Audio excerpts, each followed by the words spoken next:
Hi అండి, నమస్తే. ఈరోజు వీడియోలో రవ్వతో అప్పటికప్పుడు చేసుకునే పునుగులను ఎలా చేసుకోవాలో చూపించబోతున్నాను. బ్రేక్ఫాస్ట్ చేయడానికి ఎలాంటి పిండి లేనప్పుడు టిఫిన్స్లోకైనా లేదా ఈవినింగ్ స్నాక్స్లో అయినా కూడా వీటిని చేసుకోవచ్చు. ఇప్పుడు ఈ పునుగులను ఎలా చేయాలో చూద్దాం. ముందుగా మిక్సీ జార్లోకి 1 కప్పు దాకా బొంబాయి రవ్వను వేసుకొని ముందుగా మెత్తగా గ్రైండ్ చేసుకోవాలి.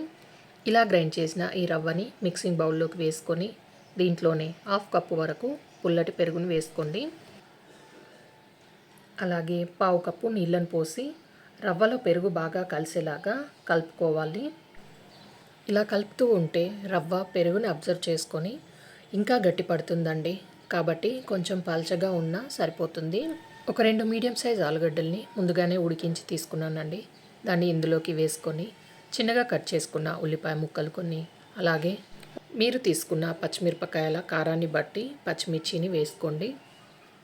కొంచెం కరివేపాకుని ఇలా చిన్నగా కట్ చేసుకొని వేసుకొని దీంట్లోనే కట్ చేసుకున్న కొత్తిమీర, అలాగే రుచికి సరిపడా ఉప్పు వేసుకోండి. నేను ఇక్కడ 1/2 టేబుల్ స్పూన్ దాకా ఉప్పు వేశాను. ఇందులోనే కొంచెం ఇంగువ వేసి రవ్వలో ఇవన్నీ బాగా కలిసేలాగా కలుపుకోవాలి. ఇక నాకు కొంచెం పిండి గట్టిగా అనిపించిందండి, అందుకే మళ్ళీ కొన్ని నీళ్ళను పోసుకొని కలుపుతున్నాను. పిండి కన్సిస్టెన్సీ వీడియోలో చూపించిన విధంగా ఉండాలి. అప్పుడే పునుగులకు ఆయిల్ పట్టదండి. మళ్ళీ పల్చగా ఉంటే ఆయిల్ ఎక్కువ పీల్చుకుంటుంది. స్టవ్ పైన డీప్ ఫ్రైకి సరిపడా ఆయిల్ తీసుకొని ఆయిల్ వేడైన తర్వాత మంటని మీడియం ఫ్లేమ్లో పెట్టి నేను ఇక్కడ మరీ చిన్న సైజులో కాకుండా కొంచెం మీడియం సైజులో పునుగుల్లాగా వేస్తున్నానండి. మీరు కావాలంటే చిన్న చిన్నగా కూడా వేసుకొని చేసుకోవచ్చు. హై ఫ్లేమ్లో పెట్టి వేయిస్తే ఇవి లోపల వరకు ఉడకవు కాబట్టి ఇలా మీడియం ఫ్లేమ్లోనే వీటిని మంచి కలర్ వచ్చే వరకు వేయించుకోండి.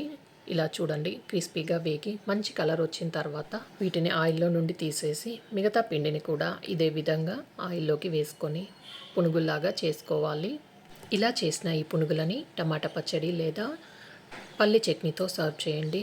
చాలా చాలా రుచిగా ఉంటాయి. ఇలా ఒకసారి తప్పకుండా రవ్వతో పునుగులను ట్రై చేయండి. ట్రై చేశాక మీకు ఎలా కుదిరిందో కింద కామెంట్ చేయండి. మరిన్ని మంచి మంచి వీడియోస్ కోసం మా ఛానల్ని సబ్స్క్రైబ్ చేయండి. ఈ వీడియో నచ్చితే లైక్ చేయండి, షేర్ చేయండి. Thanks for watching.